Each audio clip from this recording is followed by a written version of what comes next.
Baik, Assalamualaikum warahmatullahi wabarakatuh. Perkenalkan, nama saya Muhammad Fardani, Zulhijjah Arba, dari kelas Sosiologi Indralaya 2018.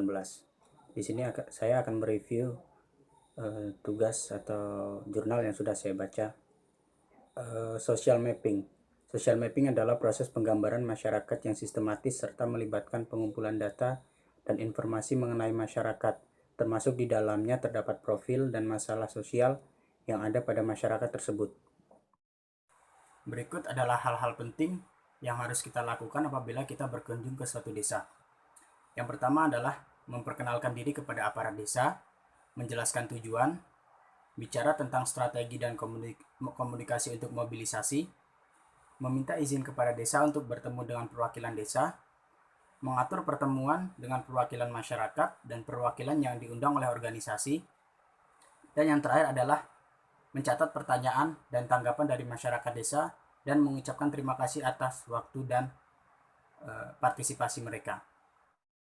Hasil pemetaan sosial diharapkan akan menjadi salah satu referensi utama dalam penyusunan Renstra atau rencana strategi, atau minimal perumusan program yang akan dilaksanakan pada lokasi tertentu.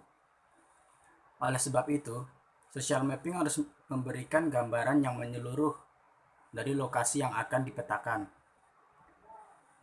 Kemudian social mapping harus meliputi aktor-aktor yang berperan dalam proses relasi sosial, jaringan sosial dari aktor tersebut, serta mengetahui potensi yang tersedia di desa tersebut, baik potensi alam, sumber daya manusia, maupun finansial. Adapun beberapa langkah-langkah yang harus dilakukan sebelum melakukan social mapping. Pertama adalah mengidentifikasi kelompok berpengaruh secara sosial. Yang kedua adalah mengidentifikasi dinamika sosial dan individu berpengaruh. Yang ketiga adalah sharing kelompok berpengaruh dan individu berpengaruh. Dan yang terakhir, keempat, adalah validasi. Orang berpengaruh bisa berasal dari berbagai lapisan masyarakat. Untuk berhasil menggunakan pendekatan jaringan difusi sosial, sangat penting untuk bekerja dengan kelompok-kelompok dan individu-individu yang masyarakat menilai secara sosial dan berpengaruh. Selanjutnya adalah belajar tentang kelompok berpengaruh, identifikasi, uraian, dan analisis desa kelompok. Hal yang harus dilakukan untuk mengidentifikasi kelompok berpengaruh, yang pertama adalah kita harus memperkenalkan diri kita dan proyek yang kita bawa. Kedua, mintalah peserta membuat daftar hadir aktif kelompok-kelompok dan membaginya menjadi laki-laki, perempuan, dan campuran.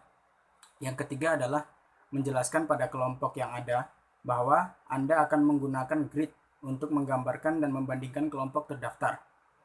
Yang keempat adalah setelah terdaftar semua kelompok tersebut, kita menjelaskan kegiatan untuk menyelesaikan grid tersebut. Dan yang terakhir adalah ucapkan terima kasih pada partisipasi mereka. Selanjutnya adalah memahami masyarakat, sosial, dan orang berpengaruh via pemetaan. Hal yang pertama harus kita lakukan adalah perkenalan diri.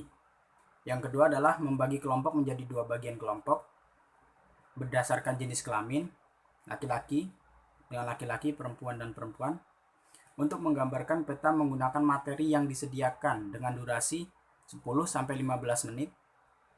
Peta yang mungkin dicakup adalah jalan umum, tempat umum, pasar utama, dan pusat kesehatan.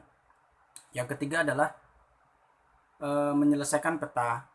Ambil setiap peta satu persatu dari yang sudah didiskusikan tersebut, kemudian mengajukan pertanyaan atas peta tersebut.